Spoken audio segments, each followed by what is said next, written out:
Emergency की वजह से 10 एडिशनल तेजस एयरक्राफ्ट को खरीदने का फैसला किया गया है। इंडियन एयरफोर्स और इंडियन नेवी ने अभी डीआरडीओ की स्मार्ट एंटी एयरफील्ड वेपन को खरीदने का फैसला किया है।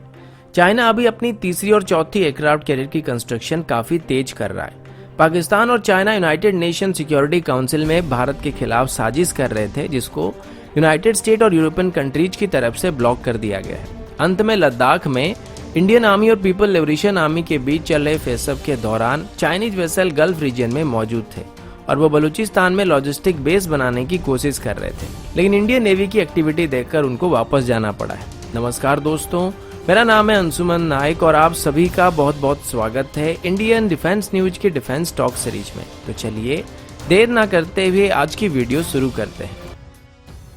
आज की पहली अपडेट भारत और चाइना को लेके।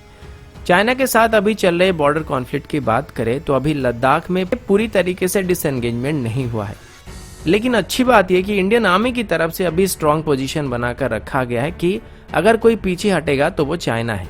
लद्दाख में अभी इंडियन आर्मी के अलावा इंडियन एयरफोर्स भी काफी एक्टिव है और हमारे सभी फ्रंटलाइन फाइटर जेट को वहां पर डिप्लॉय किया गया है।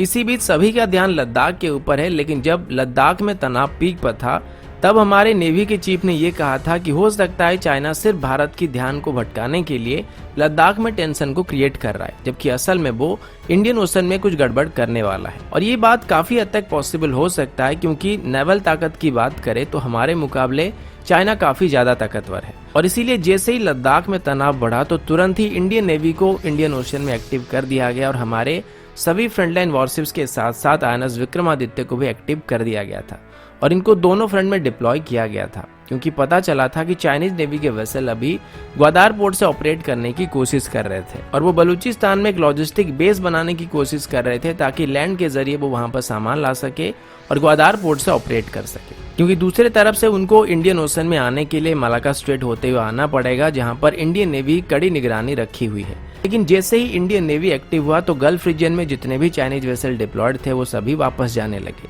और मलाक्का स्ट्रेट होते हुए वो सब वापस चले गए थे।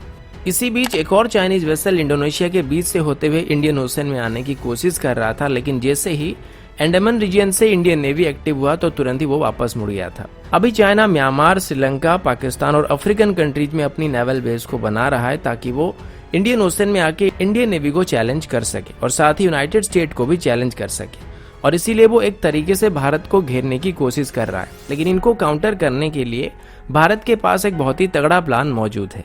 भारत के पास अभी 1000 से ज्यादा आइलैंड मौजूद है, जिसमें से कुछ में अभी हम एडवांस लैंडिंग ग्राउंड बनाने वाले हैं और ये अंडमान से होते हुए लक्षद्वीप तक बनाए जाएंगे। और ऐसा करने के बाद इंडियन ओशन रीजन में, बे ऑफ बंगाल में या फिर अरेबियन सी में अनसिंकेबल एयरक्राफ्ट कैरियर्स की एक चेन को बनाया जा सकता है, जिनको चाहकर भी चाइना कभी नहीं डुबा सकता है।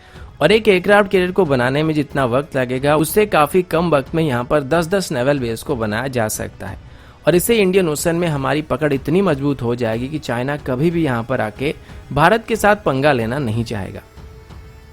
अब आगे बढ़ने से पहले फटाफट वीडियो को लाइक और चैनल को सब्सक्राइब करना मत भूलिए, क्योंकि अभी भी 67% ऐसे लोग हैं जो कि रेगुलर व्यूअर तो हैं लेकिन वो सब्सक्राइब करना भूल जाते हैं।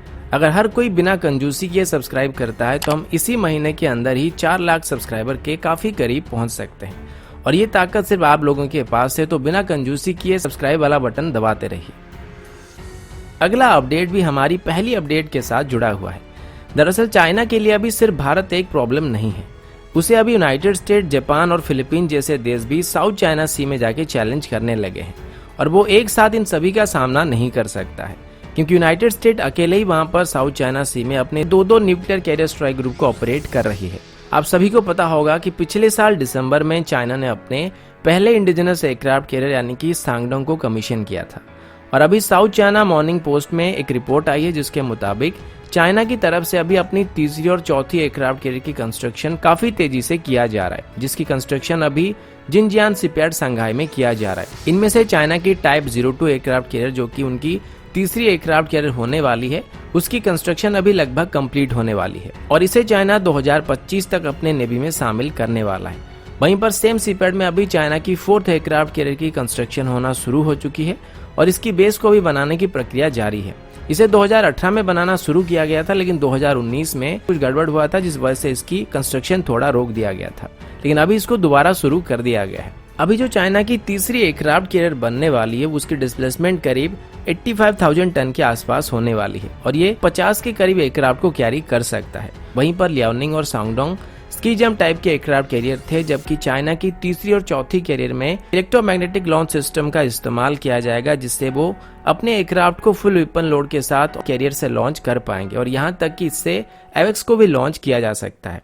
इन एयरक्राफ्ट कैरियर से चाइना 5th जनरेशन की फाइटर जेट को ऑपरेट करने वाला है और अभी एडिशनल 2 कैरियर्स भी बनने वाले जिनको चाइना 2035 तक अपने नेवी में शामिल करने वाला है। अगला अपडेट तेजस को लेके है। ये रिपोर्ट पूरी तरीके से कंफर्म नहीं हुआ है, लेकिन ऐसा सुनने को मिला है कि तेजस की जो इनिशियल ऑर्डर था उसको अभी थोड़ा बढ़ाया जा सकता है। ओरिजिनल ऑर्डर के मुताबिक 40 तेजस MK1 के लिए ऑर्डर दिया गया था, जिनमें से 16 IOC स्टैंडर्ड के, 16 FOC स्टैंडर्ड के और बाकी बचे 8 FOC स्टैंडर्ड के ट्रेनर एयरक्राफ्ट होने वाले थे। इसके साथ ही 83 तेजस MK1 डील होने वाली थी, जिसमें 10 ट्रेनर एयरक्राफ्ट होने वाले थे और बाकी 73 कॉम्बैट वेरिएंट होने वाले थे। पर अभी इसके साथ थोड़ा फेरबदल किया जा सकता है और जितने भी ट्रेनर वेरिएंट यहाँ पर होने वाले हैं वो सभी के सभी FOC वेरिएंट के Mark 1 स्टैंडर्ड के होने वाले हैं। यानी कि अभी टोटल 18 ट्रेनर वेरिएंट बनाया जाएगा और तेजस MK1 डील में पूरे के पूरे 83 कॉम्बैट वेरिएंट बनाए जाएंगे। इससे होगा क्या कि हमें अभी 10 एडिशनल तेजस मिल जाएंगे और कुल मिला के तेजस के 133 यूनिट्स को इंडियन एयरफोर्स में शामिल किया जाएगा। HAL की तरफ से अभी इस बात को कंफर्म करना बाकी है, लेकिन बताया जा रहा है कि 2 फ्रंट को देखते हुए अभी इंडिजिनस फाइटर जेट की प्रोडक्शन को बढ़ाने का फैसला लिया गया है। अगला अपडेट नॉर्थ ईस्ट को लेके है। लद्दाख में चल रहे फेसअप की बात करें तो यहाँ पर हमारी पोजीशन अभी काफी बेहतर है। ऐसे में डिफेंस जानकारों का कहना है कि चाइना अभी कभी भी यहाँ पर भारत के साथ एंगेज होना नहीं चाहेगा। बदले में वो ऐसी कई जगह पे फ्रंट खोलने की कोशिश करेगा जहां पर भारत की पकड़ थोड़ी कमजोर हो। इसी को लेके अभी अरुणाचल टाइम्स में एक रिपोर्ट आई है जिसको इंडियन एयरफोर्स के अवसर प्राप्त ग्रुप कैप्टन लेवल के ऑफिसर ने लिखा है। उनके मुताबिक चाइना को काउंटर करने के लिए हमें चाइना से लगे हुए सभी बॉर्डर एरिया में हमारी इंफ्रास्ट्रक्चर को मजबूत करना पड़ेगा। रोड कनेक्टिविटी बेहतर करने पड़ेंगे ताकि हम जब चाहें तब वहां पर अपने ट्रूप्स को डिप्लॉय कर सके और साजो सामान को पहुंचा सके। चाइना की बात करें तो चाइना काफी पहले से ही अपने तरफ से इनको बेहतर करने की प्रक्रिया को शुरू कर चुका था और हमारे मुकाबले अभी उनके पास बेहतर रोड कनेक्टिविटी मौजूद है, जिनसे वो कम वक्त में ज्यादा से ज्यादा ट्रूप्स को बॉर्डर में ला सकते हैं। वहीं पर हमारी बात करें तो तेजपुर से तवांग तक जो स्ट्रेटेजिक रोड है वो पिछले 50 साल से बन रही है और अभी तक वो पूरा नहीं हो पा रहा है। ठीक इसी तरीके से लिकावाली, डपरोजी, आलू मेक्चुआ, पसीघाट और टूटिंग जैसे कई रोड और हैं जो कि ऑल वेदर रोड नहीं है। नॉर्थ ईस्ट में ऐसे और भी कई सारे ब्रिजेस है जिनका स्ट्रेटेजिक इंपॉर्टेंस काफी ज्यादा है, लेकिन इनमें काफी ज्यादा लोड को कैरी नहीं किया जा सकता है। हालांकि पिछले कुछ सालों में काफी कुछ काम हुआ है और नए रोड्स वगैरह बनाए गए हैं और पसीघाट, जीरो, मेक्चुआ, टूटिंग और वालोंग में एडवांस लैंडिंग ग्राउंड भी बनाए गए हैं जिनको जरूरत के वक्त इस्तेमाल किया जा सकता है। पर इनमें भी काफी सारे खामियां हैं, जैसे कि इन ग्राउंड्स में हार्डन्ड एयरक्राफ्ट शेल्टर मौजूद नहीं है जहां पर एयरक्राफ्ट को रखा जा सके। यानी कि अगर दुश्मन की तरफ से हम पर बम गिराए जाते हैं तो हमारा एयरक्राफ्ट वहां पर सेफ रहेगा। और यहाँ पर हमारे पास अंडरग्राउंड अम्युनिशन डिपो नहीं है और कमांड एंड कंट्रोल सेंटर मौजूद नहीं है जिनको बनाने की जरूरत है। साथ ही चिकन्नेक और ब्रह्मपुत्र नदी के कुछ ऐसे ब्रिज है जो कि हमारे लिए काफी इंपॉर्टेंट है और इन्हीं के जरिए नॉर्थ ईस्ट में सप्लाई चेन मेंटेन करके रखा जा सकता है, तो इनको भी अभी और मजबूत बनाने की जरूरत है। साथ ही नॉर्थ ईस्ट में हमारे मिलिट्री इंफ्रास्ट्रक्चर को इतना मजबूत बनाने की जरूरत है ताकि मेनलैंड से अलग होने के बाद भी आसानी से किसी भी चाइनीज एग्रेशन का मुकाबला कर सके। अब नॉर्थ ईस्ट में आ ही गए तो असम की बात कर लेते हैं। असम की हालत अभी काफी खराब है। लोगों से लेके जानवरों तक सभी अभी बहुत ही बुरे कंडीशन में है। 100 से ज्यादा लोगों की मारे जाने की खबर अभी तक सामने आ चुकी है और 90 से ज्यादा जंगली जानवर मारे जा चुके हैं और जंगली जानवर भी छोटे मोटे नहीं बल्कि गेंडे मारे जा रहे हैं। तो आप सोच सकते हैं कि वहां पर कितनी बुरी हालत है। आपसे जितना बनता है आप यहाँ पर जाके अपने हिसाब से डोनेट कर सकते हैं। यहाँ पर UPI से लेके अकाउंट तक कई ऑप्शन मौजूद है, आपको जो भी अच्छा लगता है आप यहाँ पे कर सकते हैं। साथ ही आप चाहे तो उनकी साइट में डायरेक्ट जाके वहाँ भी डोनेट कर सकते हैं। अगला update United nation security council को लेके है। इकोनॉमिक टाइम्स की रिपोर्ट के मुताबिक पाकिस्तान और चाइना की तरफ से अभी एक भारतीय को यूनाइटेड नेशन सिक्योरिटी काउंसिल की सेक्शन 1267 के अंदर आतंकवादी घोषित करने की कोशिश की जा रही थी। सबसे पहले पाकिस्तान की तरफ से अजय मिस्त्री नाम की एक भारतीय सिटीजन को यूनाइटेड नेशन में आतंकवादी घोषित करने का रिक्वेस्ट किया गया था और इसमें पाकिस्तान को चाइना समर्थन कर रहा था। इसके बाद सबसे पहले यूनाइटेड स्टेट की तरफ से पाकिस्तान की इस नॉमिनेशन को होल्ड पर रख दिया गया और पाकिस्तान को ये कहा गया कि अजय मिस्त्री को आतंकवादी साबित करने के लिए ऐसा कोई सबूत दीजिए जिससे ये साबित हो जाए कि ये पाकिस्तान में आतंकवादी एक्टिविटी में शामिल था। इसके बाद या तो पाकिस्तान की तरफ से न चाइना की तरफ से किसी ने कोई भी सबूत नहीं दिया था। इसके बाद यूनाइटेड किंगडम, फ्रांस, बेल्जियम और जर्मनी की तरफ से चाइना और पाकिस्तान की इस मूव को ब्लॉक कर दिया गया था। पिछले महीने भी पाकिस्तान की तरफ से वेणु माधव नाम के एक भारतीय सिटीजन को आतंकवादी एक्टिविटी के साथ जोड़ने की कोशिश की गई थी, जिसे यूनाइटेड स्टेट की तरफ से ब्लॉक कर दिया गया था। वेणु माधव एक इंडियन इंजीनियर है जो कि अफगानिस्तान में काम करते हैं और जैसे ही पाकिस्तान का ये बिड फेल हो गया तो तुरंत ही उन्होंने अजय मिस्त्री, गोविंद पटनायक और रंगारा अप्पाजी नाम के 3 इंडियन सिटीजन को आतंकवादी घोषित करने की कोशिश कर रहे थे, लेकिन ये प्लान भी उनका फेल हो गया। तो हो सकता है अगले महीने कोई और नाम के साथ वो वापस आने वाले हैं। अगला अपडेट 100 यानी कि स्मार्ट एंटी एयरफील्ड वेपन को लेके है। इस वेपन की बात करें तो ये डीआरडीओ के द्वारा बनाया गया एक एंटी एयरफील्ड वेपन है जिसे हम दुश्मन की एयरस्ट्रिप को नष्ट करने के लिए इस्तेमाल कर सकते हैं। डीआरडीओ की तरफ से 2018 में इसके बैक टू बैक 3 सफल परीक्षण को 16 से 18 अगस्त के बीच किया गया था, जिसमें सभी मिशन पैरामीटर को सही तरीके से अचीव कर लिया गया था।